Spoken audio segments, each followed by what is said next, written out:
Speaker पद से जुड़ी हुई ये बड़ी खबर सामने निकल कर आ रही है। लोकसभा स्पीकर से जुड़ी ये बड़ी खबर आप तक पहुंचा दें। स्पीकर पद को लेकर एनडीए और विपक्ष की सहमति बन गई है। लोकसभा स्पीकर से जुड़ी इस वक्त की बड़ी खबर। तो स्पीकर पद को लेकर एनडीए और विपक्ष में बनी सहमति। नामांकन के दौरान मौजूद रहेंगे दोनों पक्षों के लोग। इस तरह की जानकारियां सामने निकल कर आ रही है। विस्तार से जानकारी के साथ मेरे सहयोगी कमलेश हमारे साथ फोन लाइन पर जुड़ गए हैं। कमलेश, ये कहा जा रहा है कि स्पीकर पद को लेकर यहां पर एनडीए और इंडिया गठबंधन में सहमति बन गई है और इस दौरान नॉमिनेशन के दौरान दोनों पक्षों के लोग मौजूद रहेंगे। लेकिन राहुल गांधी का ये जो बयान सामने निकल कर आया है, इसके बारे में भी जरा बताएं। देखिए, निश्चित रूप से स्पीकर पद को लेकर के एनडीए को जिस तरह से कल देर रात और आज सुबह भी संसदीय कार्य मंत्री ने विपक्ष के नेताओं से बात की है, तो तमाम विपक्षों दलों के नेताओं ने ये कहा है कि वो अपनी ओर से स्पीकर पद के लिए कोई उम्मीदवार खड़ा करना नहीं चाहते। ऐसे में ये जाहिर है कि स्पीकर पद के लिए विपक्ष की ओर से कोई उम्मीदवार नहीं होगा, यानी स्पीकर आज जो चुना जाएगा एनडीए का चुना जाएगा और उस पर सर्वसम्मति होगी। लेकिन जहां तक बात है डिप्टी स्पीकर को पद को लेकर, चूंकि संख्या बल के हिसाब से अगर देखेंगे आप, तो अभी विपक्ष के पास उतना आंकड़ा नहीं है कि वो खुद अकेले डिप्टी की मांग यही थी कि उपाध्यक्ष विपक्ष का हो। तो अभी ऐसे में राजनाथ सिंह जी ने कुछ बात की। जो हमारी राय पार्टी की है वो है कि उपाध्यक्ष विपक्ष का हो और बाकी बातें अभी सब सामने आ जाएंगी। तो आप लोग सपोर्ट करेंगे नहीं करेंगे? अभी सामने आपको दिखाई देगा। इसी सीढ़ियों के बाद सदन है। क्या उम्मीद है? क्या कोई स्पीकर के लेकर कोई स्पीकर को लेकर के नहीं मिलता है तो क्या रुख होगा? एलओपी की पोस्ट के लिए स्पीकर नहीं मिलता फिलहाल अखिलेश यादव तो समाजवादी प्रमुख यहां पर अखिलेश यादव को आप सुन रहे थे, समाजवादी पार्टी के प्रमुख। कमलेश मेरे साथ लगातार जुड़े हुए हैं। कमलेश, देखिए, लगातार अब डेप्यूटी स्पीकर को लेकर पेच फंसता हुआ नजर आ रहा है। राहुल गांधी की प्रतिक्रिया, अखिलेश यादव की प्रतिक्रिया डेप्यूटी स्पीकर को लेकर। कमलेश जी, निश्चित रूप से एक बात तो बिल्कुल क्लियर हो गई कि स्पीकर के लिए एनडीए का उम्मीदवार ही नॉमिनेशन दाखिल करेगा। और जहां तक आपने अखिलेश यादव की बात की और राहुल गांधी की बात की, तो इतना अब समझ में आता है कि अब कहीं स्पीकर का जो नॉमिनेशन होगा, तो इस स्थिति में बिल्कुल साफ दिखाई पड़ता है कि स्पीकर के नॉमिनेशन के बाद शायद अब इंडिया गठबंधन के लोग आपको दिखाई नहीं पड़े, यानी इंडिया गठबंधन के लोग अब शायद जो नॉमिनेशन की प्रक्रिया उसमें एकजुटता न दिखावे। लेकिन इतना तय है कि जो प्रत्याशी जो है एनडीए का प्रत्याशी ही चुनाव लोकसभा का स्पीकर बने ओम बिरला कुछ ही देर में इसलिए नॉमिनेशन दाखिल कर देंगे। कमलेश, ओम बिरला का नाम क्या फाइनल हो गया? इसको लेकर क्या जानकारी सामने निकल कर आ रही है? आपने जिक्र किया। बिल्कुल, ओम बिरला का नाम बिल्कुल फाइनल हो गया। ओम बिरला को इसलिए बुलाया भी गया था और आपने देखा कि कुछ ही देर पहले संसद प्रधानमंत्री के कार्यालय में, प्रधानमंत्री के ऑफिस में ओम बिरला के साथ साथ अमित शाह, जेपी नड्डा और संसदीय कार्य मंत्री मौजूद थे। ये तीनों लोग मौजूद थे, उनको आधिकारिक रूप से जानकारी दे दी गई। बिल्कुल, देखिए, लगभग फाइनल ओम बिरला का नाम। कमलेश इस बात का जिक्र करते हुए, लेकिन कमलेश जिस बात का जिक्र हम एक बार फिर से करना चाहेंगे, स्पीकर को लेकर स्थिति साफ हो गई है कि इंडिया गठबंधन सपोर्ट करेगा एनडीए को। दोनों पक्षों के लोग साथ में रहते हैं नहीं नॉमिनेशन के दौरान, ये तो देखना महत्वपूर्ण होगा। लेकिन डेप्यूटी स्पीकर को लेकर क्या कुछ जानकारी सामने निकल कर आ रही है दोनों ही खेमे से? हालांकि हमने राहुल गांधी और अखिलेश यादव की प्रतिक्रिया भी सुनी। कमलेश, लेकिन निश्चित रूप से ये बात बिल्कुल अब साफ हो गई है कि स्पीकर पद के लिए ओम बिरला ही नामित किए जाएंगे। कुछ ही देर में इस बात की औपचारिक ऐलान 11:30 बजे का समय रखा गया जब वो नॉमिनेशन दाखिल करेंगे। लेकिन ये बात अब है कि जो डिप्टी स्पीकर का पद है, जो विपक्ष चाहता था कि डिप्टी स्पीकर को लेके कि पहले ही कुछ एश्योरेंस मिले, वो एश्योरेंस अभी तक नहीं मिल पाई है विपक्षी नेताओं को। लिहाजा जो परंपरा रही है, परंपरा में ये रहा है कभी भी स्पीकर पद के लिए चुनाव नहीं हुआ है और शायद इसी बात का हवाला देकर विपक्ष के लोग अपना कैंडिडेट नहीं खड़ा करेंगे, क्योंकि संख्या बल भी विपक्ष के पास नहीं है। ऐसी स्थिति में एनडीए के ही प्रत्याशियों को समर्थन मिलेगा। लेकिन आप देखना होगा 11:30 बजे जो बात आ रही थी कि एनडीए और इंडिया गठबंधन के लोग दोनों जाएंगे नॉमिनेशन की प्रक्रिया में। जब जब प्रक्रिया होगी उसमें दोनों दलों के फ्लोर लीडर्स मौजूद होंगे, वो प्रक्रिया में वो लोग साथ साथ दिखते हैं कि नहीं, एकता दिखाते हैं कि नहीं, एक संकेत देते हैं कि नहीं। लेकिन इतना क्लियर हो गया कि राहुल गांधी और अखिलेश यादव के बयान के बाद कि डिप्टी स्पीकर को लेकर के अब विपक्ष ने अपने तेवर बिल्कुल कड़े कर लिए हैं। यानी साफ है, अगर सरकार को विपक्ष डिप्टी स्पीकर का पद नहीं देती है तो स्पीकर के चुनाव के बाद पार्लियामेंट में आपको जो कोऑर्डिनेशन है विपक्ष और सरकार के बीच वो आपको दिखाई नहीं देगा।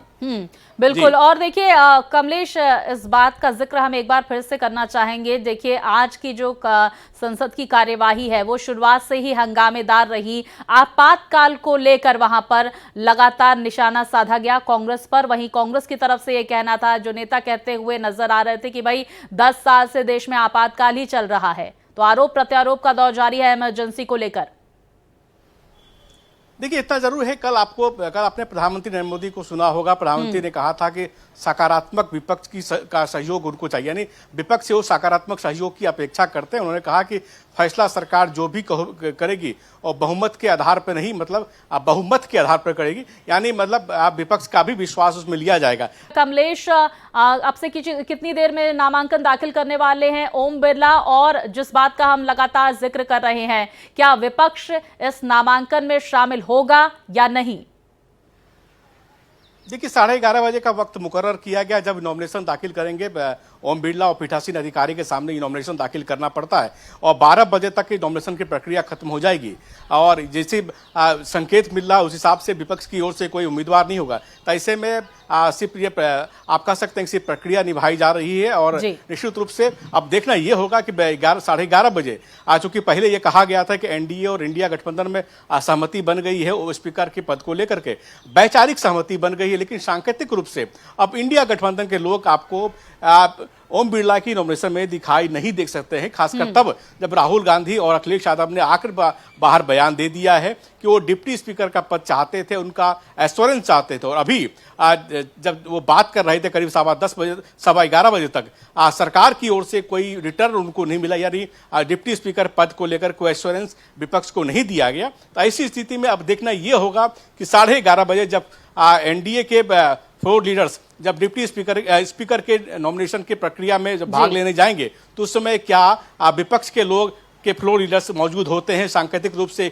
सर्वानुमति या सर्वसम्मति से एक फैसले की उम्मीद करते हैं, जो परंपरा रही है पूरी लोकसभा स्पीकर की पूरी मावलंकर से लेकर अभी तक का पूरी प्रक्रिया अगर देखेंगे तो कभी भी स्पीकर पद को लेकर मतदान नहीं हुआ है। सर्वसम्मति से ही स्पीकर पद का चुनाव होता है, क्योंकि स्पीकर चुने जाने के बाद वो किसी पार्टी के नहीं रहते, पक्ष विपक्ष के दोनों तरह के सांसद जो है उनके लिए आम सांसद की तरह होते हैं। वो पक्ष विपक्ष में पड़े बिना पक्षपात किए बिना वो सदन की कार्यवाही निभाते हैं। सिर्फ जब वोटिंग की नौबत आती है, वोटिंग की नौबत तब जब दोनों ओर से बराबर वोटिंग हो जाती है तभी स्पीकर अपना मताधिकार का प्रयोग करते हैं। वरना पूरे सेशन के दौरान स्पीकर से उम्मीद की जाती है कि नॉन पार्शियल वे में काम करे। यही वो एज ए स्पीकर चुने जाने के बाद वो किसी पार्टी के नहीं रहते, पार्टी के गतिविधियों में भाग नहीं सकते, पार्टी के कार्यक्रम में भाग नहीं लेते, वो संवैधानिक पद हो जाता। ऐसी स्थिति में इसी संसदीय परंपरा का निर्वाह करते हुए ये संकेत देने की कोशिश होती रही है बार बार,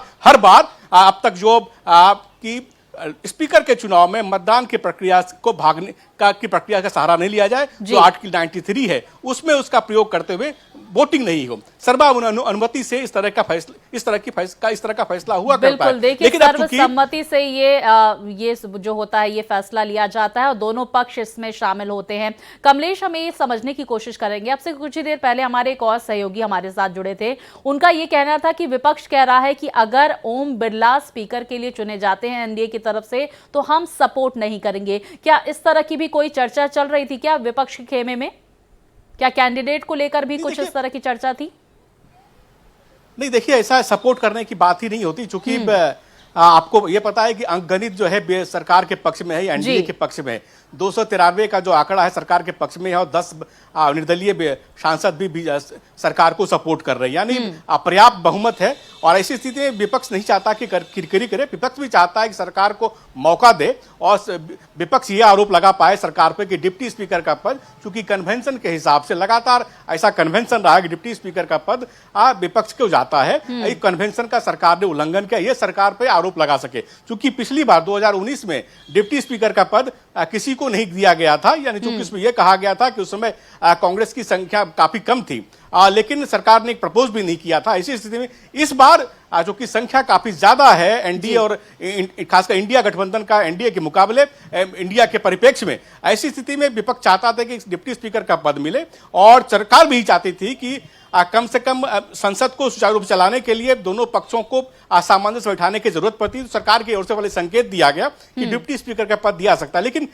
कल देर रात से जब बातचीत शुरू हुई मल्लिकार्जुन खड़गे की और राजनाथ सिंह की ओर से, तो मल्लिकार्जुन खड़गे ने साफ साफ कहा कि उनको डिप्टी स्पीकर का पद चाहिए। अखिलेश यादव ने भी कहा, ममता बनर्जी ने कहा कि विपक्ष के नेताओं को डिप्टी स्पीकर का पद चाहिए, लेकिन राजनाथ सिंह जो इस तरह बात इनिशिएट कर रहे थे सरकार की तरफ से और साथ साथ किरण रिजिजू जो संसदीय कार्य मंत्री, उनकी ओर से रेसिप्रोकेट नहीं किया, यानी उनकी ओर से कोई जवाब नहीं दिया गया। ऐसी स्थिति में अब यह देखना होगा 11:30 बजे कुछ ही देर के बाद जब नॉमिनेशन दाखिल करेंगे ओम बिरला, तो उस समय क्या इंडिया गठबंधन के फ्लोर लीडर्स नॉमिनेशन की प्रक्रिया में साथ देते हैं, एक एकता दिखाते हैं, एक परंपरा का निर्वहन करते हैं, परंपरा का निर्वाह करते हैं। वो अगर वो परंपरा का निर्वाह नहीं करते तो यकीन मानिए आगामी सेशन, इस सेशन के बाद बजट सेशन काफी हंगामेदार हो सकता है। और आपको कल ही जब राष्ट्रपति का भाषण शुरू होगा परसों, तो उसमें ही आपको हंगामा देखने को मिल सकता है। बिल्कुल, देखिए ये पूरा सत्र हंगामेदार रहने के आसार हैं। अच्छा कमलेश, ये भी हम समझने की कोशिश करेंगे,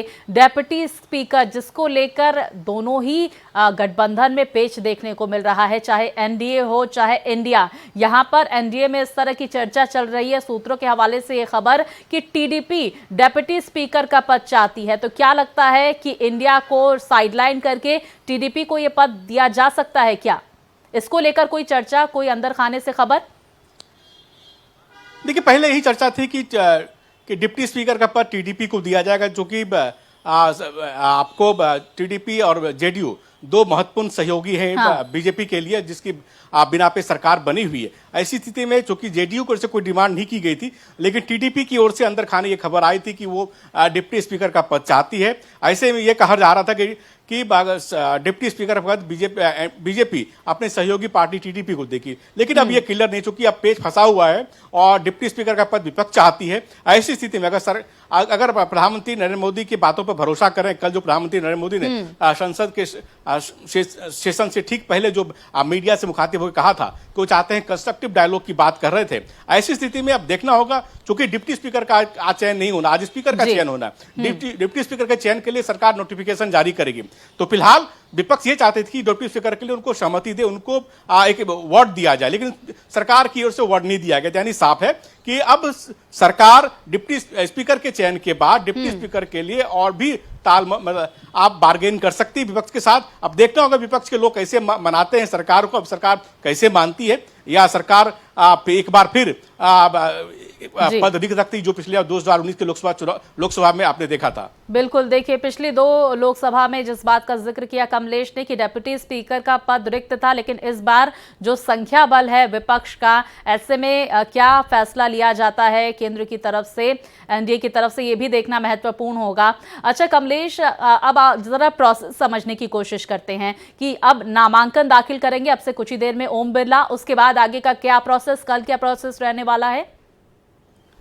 नहीं, देखिए अब 12 बजे तक नॉमिनेशन दाखिल करने की प्रक्रिया है। 12 बजे तक अगर इंडिया गठबंधन की ओर से कोई सदस्य नॉमिनेशन फाइल नहीं करता तो आप स्क्रूटनी होगी, स्क्रूटनी के बाद सर्वसम्मति से ओम बिरला का नाम घोषित कर दिया जाएगा और प्रधानमंत्री कल जब 12 बजे सेशन फिर लोकसभा का शुरू होगा तो ओम बिरला सदन में आएंगे और प्रधानमंत्री के साथ साथ जितने फ्लोर लीडर्स हैं, संसदीय कार्य मंत्री हैं और अपोजिशन के फ्लोर लीडर्स हैं, जो भी फ्लोर लीडर्स हो गए अपोजिशन के, सभी इकट्ठा मिलकर उनके बेंच पे जाएंगे और बेंच पे उनको लेकर के पीठासीन, जहां अभी आपको जो प्रोटेम स्पीकर बैठे हुए वहां जी। उस पोडियम तक ले जाएंगे, वहां बैठाएंगे और उसके बाद पोडियम बैठने के बाद अभिवादन स्वीकार करने के बाद एक आप कह सकते हैं कल वह ओम बिरला अस्थायी रूप से स्पीकर चुन लिए जाएंगे। तो ये प्रक्रिया है, क्योंकि आज नॉमिनेशन 12 बजे तक दाखिल करनी है, 12 बजे के बाद स्क्रूटनी होगी, स्क्रूटनी के बाद 2 बजे तक ये अगर कोई नॉमिनेशन दाखिल नहीं करता विपक्ष की ओर से तो उनको डिक्लेयर कर दिया जाएगा कि स्पीकर पद के लिए